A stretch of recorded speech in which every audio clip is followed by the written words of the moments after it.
आत्मदेव जी भी आत्महत्या करने के लिए जंगल गए। तो जंगल में संत ने कहा, ब्राह्मण दिखते हो, मस्तक पर तिलक है, ललाट की रेखाएं चमक रही और आत्महत्या करने आए हो क्यों? बोले बेटा नहीं है। अब बताओ, छोटी छोटी समस्याओं में लोग आत्महत्या जैसे कदम उठा लेते हैं। तो संत ने समझाया कि जिसके बेटा नहीं है, बोले भैया भगवान को अपना बेटा मान लो। आत्मदेव की बात समझ में नहीं आई, बोले मुझे तो बेटा ही चाहिए। भाई संसारी है ना, संसारी को जब तक संसार ना मिले तो उसे आनंद नहीं आता। संत ने कहा कि जो बेटा मिला नहीं है, बेटा मिलने के पहले ही अभी तो आत्महत्या करने आ गया कि बेटा नहीं है, और जब हो जाएगा तो बताओ फिर कितना दुख होगा। शास्त्र कह रहे हैं, वेद की वाणी उपनिषदों का सूत्र है कि भगवान ने आपको आपके प्रारब्ध के अनुकूल जो दिया है वो समझ जाइए वो पर्याप्त है। जो प्राप्त है वो पर्याप्त है, और जरूरत से ज्यादा यदि महाराज भाग दौड़ करोगे, पता चला जो पास में है वो भी हाथ से निकल जाएगा। आत्मदेव ने कहा नहीं, मुझे बेटा चाहिए। तब संत ने अपने तप के बल के प्रभाव से एक फल दे दिया। कहा इस फल को अपनी पत्नी को खिला देना, तुम्हारे घर में बेटा होगा।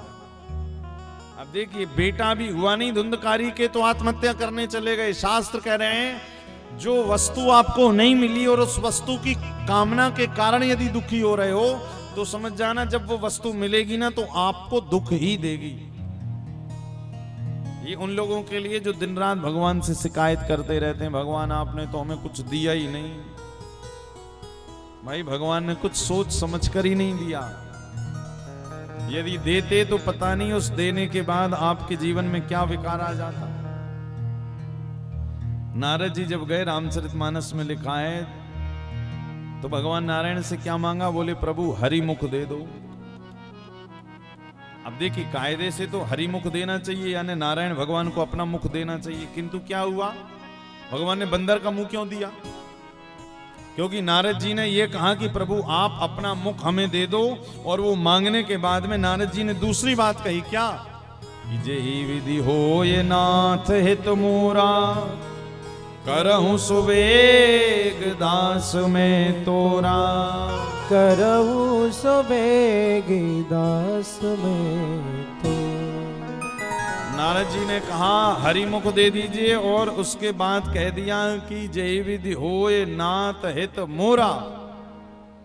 बोले प्रभु वही करिएगा जिसमें मेरा हित हो। तो नारायण भगवान समझ गए कि नारद जी शादी में आपका हित थोड़ी है, आपका हित तो वीणा बजाकर नारायण नारायण गाने में है। तो क्या दे दिया? बोले बंदर का मुंह दे दिया। क्यों? बोले आपकी शादी होनी नहीं है। इसी तरह आप भी समझ जाइए कि परमात्मा ने आपको जो नहीं दिया है, शायद उसमें आपका हित नहीं है, इसी कारण नहीं दिया। यदि हित होता तो ठाकुर जी क्यों नहीं देते? धन नहीं दिया तो समझ जाइए कोई हित नहीं होगा। पुत्र नहीं दिए, पुत्री नहीं दी, परिवार नहीं दिया, कोई ना कोई कारण से नहीं दिया। जब जो चीज नहीं मिली तो उसके लिए भगवान के सामने परेशान मत होइए। आज आत्मदेव देखिए, बेटा मांगने गया, फल मिला, और जाकर कहा खिला देना अपनी पत्नी धुंधली को। अब धुंधली कैसी है? बोले लोकवारता रता। धुंधली का स्वभाव कैसा है? भागवतकार कह रहे हैं, बोले जो दिन रात दुनिया भर की चर्चाओं में लगी रहती धुंधली, लोक वार्ता रता, दुनिया भर की बातों में लगी रहती है। कुटिलाश, बोले कुटिल है, घर के काम धाम में मन नहीं लगता, और यदि किसी से झगड़े की बात आ जाए तो कूद कर चली जाती झगड़ा करने। ऐसी है धुंधली। भाई होती ना कई ऐसी धुंधली स्वभाव वाली माताएं होती, वैसे अधिकतर तो क्या कि घर का कोई काम आए तो सासू मैया से कहें आज तो बहुत दर्द है कहाँ सिर में, बिल्कुल बात मत करो। और कहीं यदि लड़ाई झगड़ा हो रहा हो पड़ोसन से तो महाराज सिर विर दर्द 2 मिनट में ठीक हो जाता। फिर देखो कैसी खरी खोटी सुनाती है एकदम। सासू कहती अभी तो तेरा सिर दुख रहा था। बोले सिर दुख रहा था काम के लिए, लड़ाई के लिए थोड़ी मैंने मना की। लोक वार्ता रता, दुनिया भर की खूब प्रपंचों में पड़ी रहे, काम, घर के काम की बारी आए तो सिर दुखे, पैर दुखे, झगड़े की बारी आए तो सब ठीक हो जाए, ऐसी धुंधली जिसका स्वभाव बढ़िया नहीं। जाकर के पंडित जी ने, आत्मदेव जी ने कहा पत्नी से, बोले ये फल खा लेना तुझे बेटा हो जाएगा। अब देखिए जिसका स्वभाव बढ़िया घटिया रहता है ना, जिसका स्वभाव अच्छा नहीं रहता, वो हर समय नकारात्मक ही सोचता है, नेगेटिव थॉट्स उसके मन में आते ही रहते हैं। अब धुंधली ने सोचा फल खाऊंगी, फल खाने के बाद गर्भ धारण करूंगी, गर्भ धारण करने के बाद मेरा इतना सुंदर स्वरूप बिगड़ जाएगा। मैंने कहा धारण, मैं फल नहीं खाने वाली, फल खिला दिया किसे, गाय को। और जब गाय ने फल खाया, यहाँ पर 9 महीने तक अपने पति के सामने झूठ में ही कहती रही कि मेरे पुत्र होने वाला है। धुंधली ने अपनी पड़ोस में रहने वाली बहन से एक बेटा ले लिया। संपत्ति तो थी, संपत्ति दे दी बहन को और बहन के यहां से बेटा ले आई।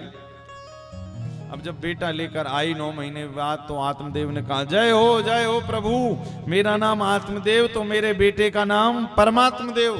धुंधली ने कहा बिल्कुल नहीं, मेरा नाम धुंधली तो बेटे का नाम धुंधकारी। और गाय ने जो फल खाया था, तो गाय के उधर से एक सुंदर से गोकर्ण जी पैदा हो गए। गोकर्ण पंडितो ज्ञानी धुंधकारी महाखला, धुंधकारी महाखला। इसी कारण देखिए, यदि हम भी घर में ध्रुव और प्रहलाद चाहती हैं, तो भैया माताओं को भी कयाधु बनना पड़ेगा, माताओं को भी यशोदा और कौशल्या बनना पड़ेगा।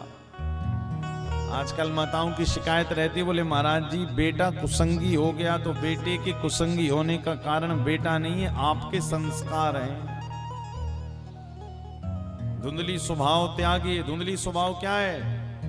बोले धुंधली स्वभाव का अर्थ है कि पहले अपने बेटे और पति के लिए भोजन बनाएं, माता पिता सास ससुर के लिए छोड़ दें। महाराज भोजन करें तो ठीक, ना करें तो ठीक, ये धुंधली स्वभाव।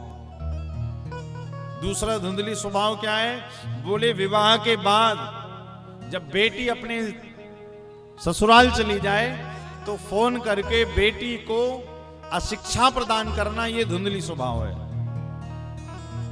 यदि बेटी का विवाह किया और बेटी किसी पराये घर गई है, तो हर एक मां का कर्तव्य है कि बेटी को सुंदर शिक्षित संस्कार दे, यही संस्कार शिक्षा दे कि आज से वही तेरे माता पिता है, वही तेरा घर है।